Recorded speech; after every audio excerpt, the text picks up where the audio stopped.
It's Saturday morning and the cafeteria at South Forsyth High School is plastered with signs. The school's War Eagles logo is up on the wall. But all around it are signs for former President Donald Trump, even one with his Fulton County mugshot. Chairman, good morning, 7th District. We got to be a little more fired up. We got to win an election, right?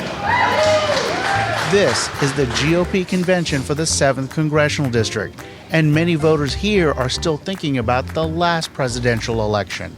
What they're not doing is getting serious about election integrity. They're nibbling around the edges. That's exactly the kind of rhetoric Democrats worry about. The concern comes up a lot, 35 miles away at a downtown convention center where progressive organizers are gathering. One thing about Georgia, one thing about Atlanta, we have churches, strip clubs, lemon pepper wings, and organizing.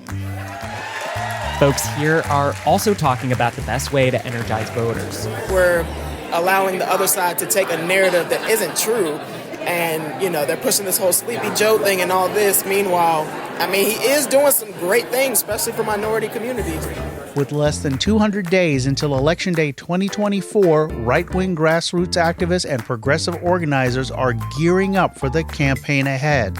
We'll take you inside. I'm WABE politics reporter Sam Gringlas. I'm WABE politics reporter Rahul Bali, and this is Plugged In, a Georgia politics podcast from WABE in Atlanta.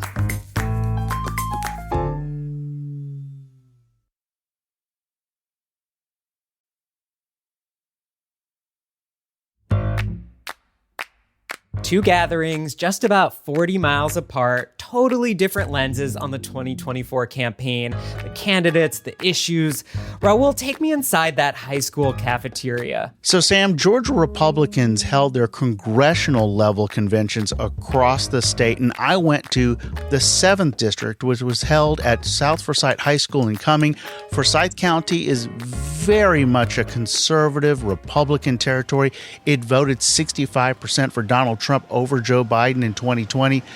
There were Trump 2024 signs in the parking lot and the front door. Walking down the long hallway to the cafeteria, you were greeted with a life-sized cutout of former President Trump, and there were plenty of signs, Trump signs, around the cafeteria. Okay, a lot of Trump paraphernalia there. So like most local GOP groups at an event like this, you're meeting people who are among the most fervently pro-Trump. These are places where even Republican Governor Brian Kemp might not always find a friendly crowd, right? Sam, something that jumped out at me was whether it was the speakers at the podium or just talking to folks in the audience, I don't remember anyone talking about Governor Kemp by name, but there was absolutely frustration with elected officials in general. Greg Hicks is from Dawsonville. He was part of the convention staff helping, keep it running smoothly. He says he's been actively involved for the past 9 years. We have elected officials that do not represent the interests of their electorate. Our elected officials need to be more transparent.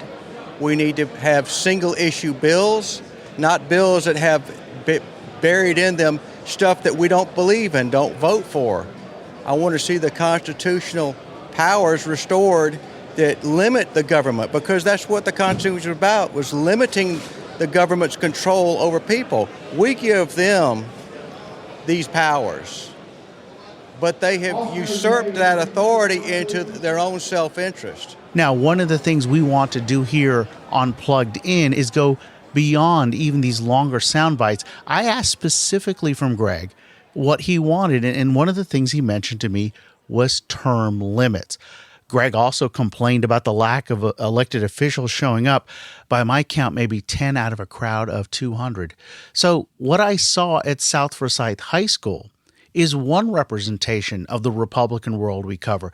Of course, at the state capitol, obviously you have elected leaders like Governor Brian Kemp, which represents a different part of the Republican Party, a part that did very well in 2022 in Georgia, despite direct opposition from former President Trump in the primaries that year.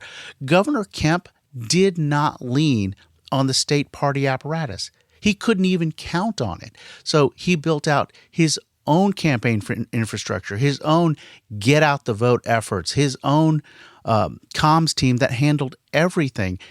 And you saw other candidates lean on that. Then there are the folks that I saw back at the convention. You know, those people bring a lot of energy and a lot of passion and complete and what I would call undying support for former President Trump. But there are much fewer of those people in power at the state capitol. The people that I saw at the South Forsyth High School, these are the folks at the state and county party levels. They have some money and resources to work with, but nowhere near what we've seen Governor Kemp bring to the table. And of course, there are the handful of people trying to strike the balance between the two. At the top of that, Lieutenant Governor Burt Jones, one of the few Trump-endorsed statewide candidates to win in 2022. Rahul, I want to turn to an issue that was really at the forefront of a lot of your conversations on Saturday, and that's election integrity. I wonder, how much does the false claims of election fraud in 2020 still animate how Republican base voters today are thinking about voting and the election ahead? Absolutely, Sam. Let me take you back to that long hallway from the front door to the cafeteria. And there was this table with all sorts of documents for the people who were coming to the convention. And one of those documents was the Georgia 7th District Republican Party Resolutions Report. Yeah, really, really, really long name. But here was what was interesting. What happens at these conventions, both, state level, congressional level, and even at the local level, is they debate these resolutions. They're different positions and ideas that the party wants to talk about or that the convention attendees want to talk about. And on this report, there were 10. 5 of them, I'm talking about half of them, were connected to elections and voting, including moving away from Georgia's open primary system, where next month, any Georgia voter can walk in and ask either for a Republican ballot, a Democratic ballot, or a nonpartisan ballot. These folks, they were presenting the idea of going to a closed system where folks would have to register for a party and then only pull that ballot for when primaries come around. Sam, one of the people I wanted to introduce you to is Gary Halsey from Lumpkin County, who you heard in the show open talking about election integrity. He was not happy about some of the election and voting bills that were considered during the most recent Georgia General Assembly. And as you heard, he called it nibbling around the edges. So I kind of pushed. I'm like, well, what do you want? That might mean paper ballots. It might mean, and many people I've talked to want one-day voting, no early, declared a national holiday on the day of election. So those kind of things they're not doing. Now, there was a resolution on that mentioned hand-marked paper ballots. And one of the noticeable things that happened is it got a very large applause when it was read out loud.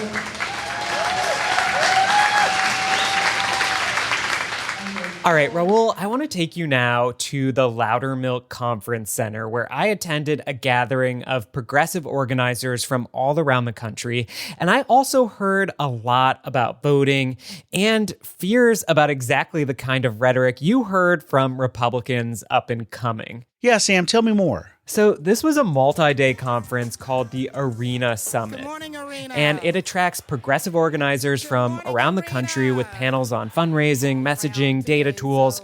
I went to a panel on Saturday morning called The South's Got Something to Say. What?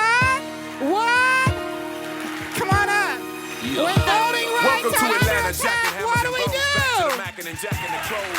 And you can hear there, this crowd was pretty energized. Panelists from Georgia, Texas, and Alabama all talking about organizing in the South and what makes this region different and also such an opportunity for progressives. And yeah, one through line was the challenges of ever-changing rules around voting as Republicans continue to embrace or at least tolerate false claims of widespread election fraud. And Sam, during the legislative session, even more elections and voting bills were passed and sent to the governor's desk. So I think my question to you is, how are progressive organizers planning to deal with the current restrictive voting rules and the possibility of even more. Yeah, here's Georgia State Representative Syra Draper, who was on this panel and has served in various voter protection roles over the years. Here she is talking about how Georgia Republicans have responded to Democratic victories in 2020 by annually enacting changes to voting laws.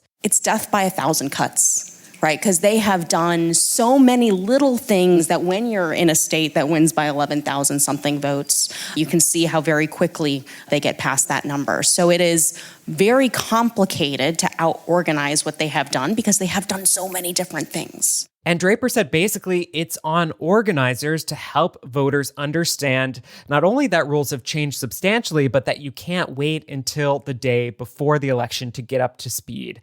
And campaigns and organizers can't wait until a few weeks or even months before Election Day to start preparing. So at the event that I was at, the conversation included talk about former President Donald Trump.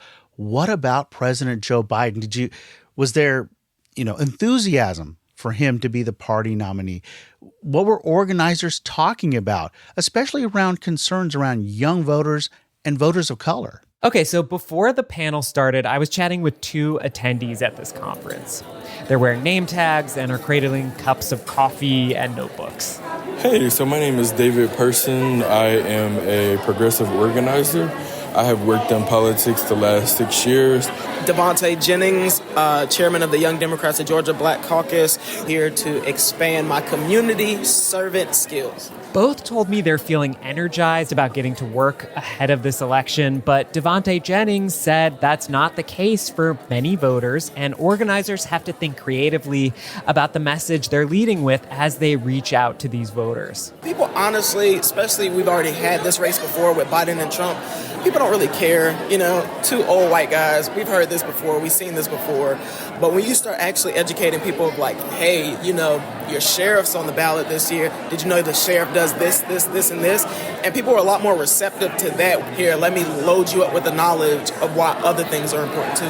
And on the panel, moderator Kimberlyn Carter with the group Rep GA said this is something she hears a lot from voters, that a purely anti-Trump message just doesn't resonate like maybe it did in 2020 or even 2016. We've been feeling some of the, oh, hell no, y'all got me last time telling me this was the most important election in my life. And I ain't going for that shit this year, right?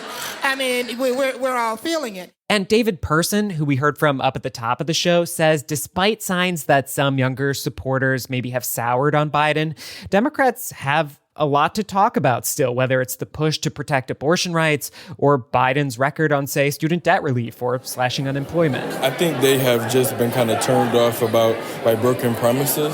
They've heard the same thing years and years, and, I feel like you have to give them something that's actually tangible.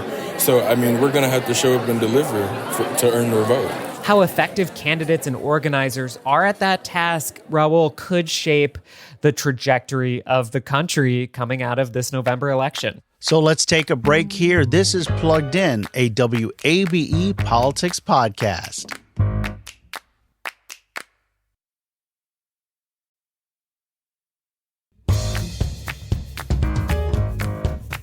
Welcome back to Plugged In, a WABE politics podcast. So, Sam, let's zoom out. This is a conversation that we've had with Democratic leaders in thinking, will Georgia get top billing as a swing state in 2024? We've heard a lot of conversation about it's going to be North Carolina. What were you hearing? Yeah, Georgia kind of surprised people nationally when it came on the stage as a premier swing state in 2020. But since then, in the 2022 elections, you kind of had a split decision. Yes, Democrat Raphael Warnock was able to win re-election to the U.S. Senate, but up and down the ballot for statewide races, Republicans dominated. And so that's opened up some questions of whether Georgia is really winnable, at least in the presidential contest for Democrats in 2024. And I put this question to Kimberlyn Carter. Remember, she was the moderator of this panel, The South's Got Something to Say. And I just want to play you kind of a long section of our conversation. Results. How are you feeling your way through that conversation right now? So to be honest with you, we are engaging in some of those conversations. We are feeling some donor drift, but we also have to remind the donors, hey, the road to the White House runs through Georgia. 2020 proved that. Donald Trump and his minions have decided that they have to have Georgia in their win column. Some of the narratives, some of the violence that we've been seeing, a lot of that was birthed here from the birth of the big lie happening here. Even though we don't have big federal races at the top of the ticket, we have 2 high court races coming up that are extremely important in terms of abortion rights and reproductive rights. We have an opportunity to get a majority on our state house. That infrastructure is here, coalition is here, so we believe Georgia is still a great bet. You know, for those of you who are new to the show, there's something you're going to learn, as Sam and Brendan have learned, is Rahul's random left turns. And, well, here's the one for this show. What Democrats and specifically the Biden-Harris campaign are dealing with, to me, is a game of Monopoly. I play Monopoly with my younger son and my wife, and I look at it like, which properties are you going to buy? Which properties are you going to buy the little homes and put it on? And what happens with a chance card or a community card that surprises you? Look, yes, the Biden-Harris campaign is investing in Georgia, but as we get closer and closer to Election Day, and the Electoral College math comes down to 1 or 2 states instead of this handful of states, what happens with Georgia? What do you do? What do you make of the polls? There's going to be so many decisions to make, and all of those decisions are going to be questioned. Yeah, and one more point I want to bring up, Rahul. You know, we were on opposite ends of State Road, Georgia 400. You were in Cumming. I was in downtown Atlanta. Well, after my event, I went about halfway up that road from Atlanta to Alpharetta, to the North Fulton Master Gardener's plant sale. This was not a work trip, but it is in Alpharetta, which is a favorite spot of mine for talking to voters. And I think it is a good reminder that while the voters you and I talked to over the weekend that we heard from in this podcast, this basically represents the party base on either side. But it is voters in places like Alpharetta and other Georgia suburbs, you know, especially these wealthier, educated places, home of voters who split their tickets between Kemp and Warnock in 2022. It is voters in these places who will also be crucial to deciding how Georgia falls in 2024. So yes, we are talking to the believers on either the Democratic side or the Republican side throughout this show, but there is also a whole nother swath of voters who maybe haven't quite made up their mind yet about how they are going to cast their ballots in the presidential race this year. But you know, Sam, I want to mention 2 things that I've heard people bring up that could make this election different. First, both sides have told me that it's just different when former President Donald Trump's name is actually on the ballot, both for getting voters out for and against. And the other thing is, there's no governor's race on the ballot this year. There's no U.S. Senate race on the ballot this year. And in terms of voting, you know, every other year, we haven't had that since 2012. So I think some of the dynamics may be different here. At least that's some of the things that people have brought up to me. Right, like did Warnock help pull Biden across the finish line in 2020, and that help won't exist in this race? Exactly, Sam. That's a great point. I do want to ask you, what else are you going to be tracking as we head into this election year? You know, Rahul, I've spent a lot of the last 2 years covering the investigation and now criminal case involving Trump's efforts to interfere with the 2020 election results here in Georgia. That's the Fulton County Trump case, as we call it. I will be tracking that case, and it's an open question if it even goes to trial this year. But if it does, how does that shape how voters think about the former president when they head to the polls to decide whether he should go back to the White House? And Rahul, I will also be watching for the potential potential for political violence, as we've seen threats and harassment against election workers, judges, jurors, other public servants. This is an unfortunate reality of the time that we live in and this heated political climate that we're in. And so this is, something we'll certainly be tracking as we head into the heat of this election year. And how about you, Rahul? What are you watching for? Sam, going back to this idea of what's different in 2024 in Georgia, there's the possibility of multiple third-party candidates on the ballot this November. Generally in Georgia, there's been a Republican, Democrat, and Libertarian. Well, we've had a court decision. There's some legislation that could be signed by Governor Brian Kemp. Look, in 2020, Georgia was decided by less than 12,000 votes. The Libertarian candidate got 62,000 votes. The Green candidate, who wasn't even on the ballot, was a write-in candidate, got more than 1,000 votes. And add in the idea of Robert F. Kennedy Jr., this all could get really interesting. Sam, as we wrap up, I just want to take a moment to talk about what listeners can expect from us on Plugged In. Talk to me about how we're approaching our coverage of the election here in the podcast feed and across WABE. Well, we strive to be on top of the news. If something is breaking, we want to be there to help you understand the who, what, when, and where, but also the why. And to do that, our goal is to center the voices of not only politicians and experts, but also voters and people directly impacted by the policies, court decisions, and laws that we unpack here on the show. And, we want it to be fun and rich in sound. We'll try to take you with us as we bring you stories from around the community and around the state. And we'll strive to show our work, a reporter's notebook of sorts, so you can understand what we do and how we do it in this moment where building trust in quality journalism is really more important than ever. And look, if we don't know something, we're going to find someone who does and share that person with you. And something that you've even heard a couple of times today and you're going to hear more is going beyond the sound bites and asking, what does that really mean? Or tell me more. And if you have a question, just ask, email us.